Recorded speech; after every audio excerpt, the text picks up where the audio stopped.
Hello and welcome back to Tech Talk. We're doing something a little unusual today. We're going to take an SSD that has Windows 10 pre-installed on it that came out of one computer, and we're going to put it into a totally different computer to see if Windows knows what to do in that situation. It's a little bit of an experiment, a little something fun today, and we're going to see how well this works. And I'll tell you the reason why we're doing this. Generally speaking, when you have a user moving to a brand new computer, the recommendation is that you have a nice clean install of Windows on that computer. You move over all the user's files, you move over their videos, you move over all their applications and reinstall them. You set up move over their favorites, their emails. It's actually a really big process. And if you look online and you say how to move a user to a new computer, you do a Google search, pretty much everybody will tell you that's all you can do. But it always seemed to me that it would be a whole lot easier if you could just take your one drive out of your computer, move it over to a new computer, and just pick up where you left off. That seems like it'd be a lot more work and would be really much more logical on the part of Microsoft and Windows if they had that functionality. Now, through all the years that I've been playing with computers, whether it was Windows 95, Windows XP, Vista, 8, 8.1, Windows 7. You never really had that ability. You couldn't just pull a hard drive out of a computer and put it in a different one. And that was because when you first installed Windows, it loaded up all the drivers and everything else that was needed to work in that one system. And if you put it in a system that was too different, it didn't know what to do with that. So what happened to me recently was that I got my wife a new computer. She was working out of this old Lenovo mini PC. Now this is an Intel Core i5 4th generation with 8 gigs of RAM and of course the Lenovo motherboard on it. She was working in this, and I happen to have another PC kicking around, which is an HP EliteDesk 800 G3. It had a 6th generation i5 and 16 gigs of RAM, so it was a little bit faster, it was a little bit newer, it was a bit better computer. And I thought I really want to move her over, but I don't want to have to go through this whole effort of moving her user. So I thought, you know what, they're both Intel i5s, they're from different manufacturers, but the core structure is pretty similar. I thought, what if I just moved the hard drive over? They both had UEFI, they both had GPT partitions in the drive. I thought, I'm just going to take the drive out and swap it over. So I did that, I fired up the new computer. As soon as Windows started to boot, it said, we're setting up your system, and for a few minutes it loaded all the new drivers and everything you needed, and up it came, and she's been using that computer just fine. So that got me thinking. That saved me a ton of time, and it was really simple. So I thought, well, what if I did something more complex? What if instead of going from an i5 4th generation Intel product to something totally different, would Windows still be able to handle that? So what I decided I'd do, the drive that came out of this 4th generation i5 went into the computer that had the 6th generation i5. This is the hard drive out of that 6th generation HP EliteDesk 800 G3. So this is Windows 10, there's not much else on here. But I pulled it straight out of that computer. It was up and running, it was fully authenticated, everything was done on it, but it was working in that 5th generation Intel i5 environment with 16 gigs of RAM.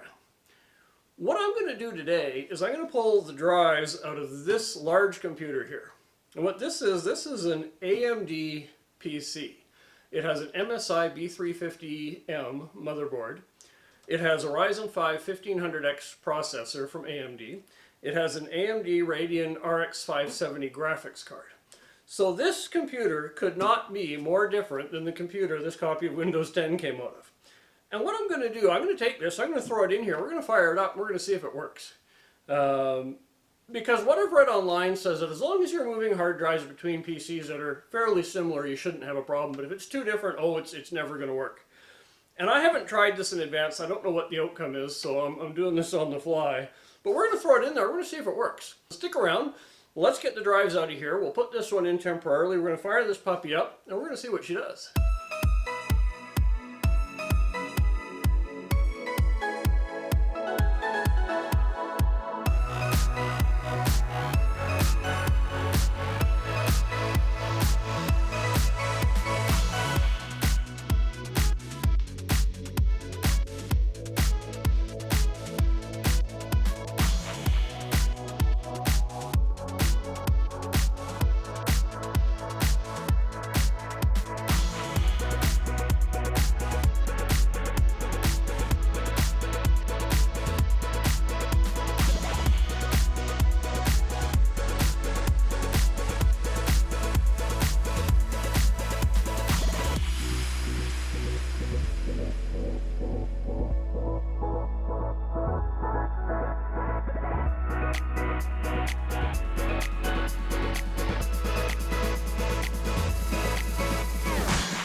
Okay, so here we are. We're back in action. We're ready to go to fire up this computer.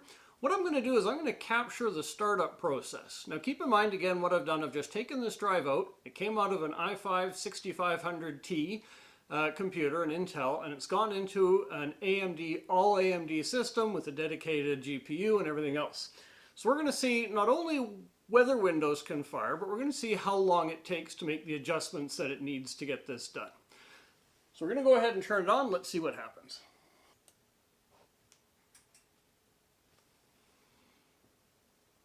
Okay, so here we go.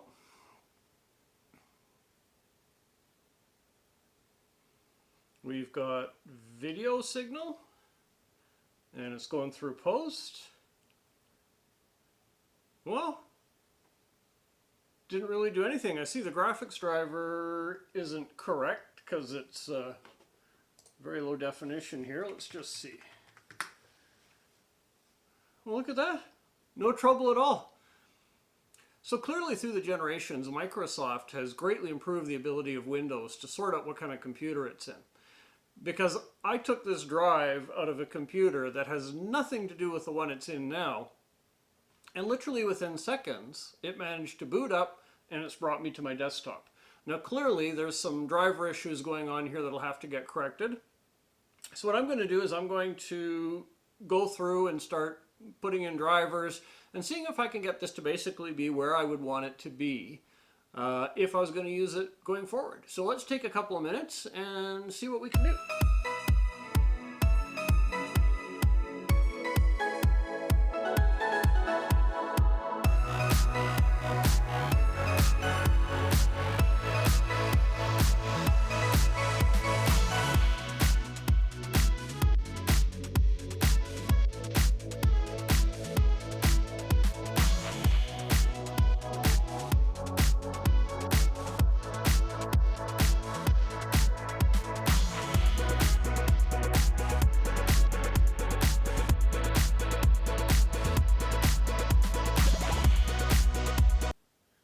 So this is a pretty great outcome, and to be honest, I'm not sure that I would have anticipated that this is what would have happened. Basically, what's it been? It's been 4 or 5 minutes. I've taken a drive out of a computer that is in no way close to having the same hardware specs as this one. Took the drive out, plugged it into the new computer, fired it up, and away it's run. All my stuff is there. Everything seems to be working fine. Let's just go into Device Manager, see if we've got any lingering issues there.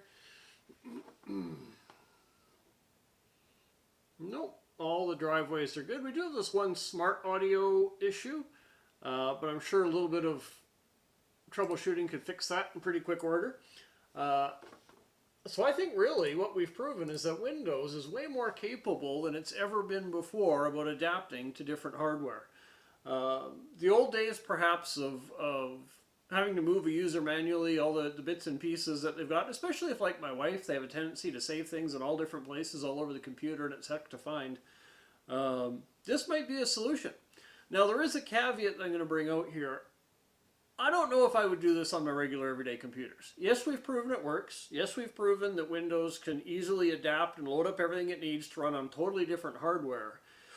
But you don't know what's going on behind the scenes. There could be all kinds of stuff in there, you know, DLLs or registry entries that we don't need and that might get in the way and slow things down. So by all means, if it's really important to you and it's a computer that you're gaming on and you're going to hold for a long time, I would still do a clean install and move my stuff over. I think that's better, especially if it's vastly different hardware. What we have shown here is that this can be done.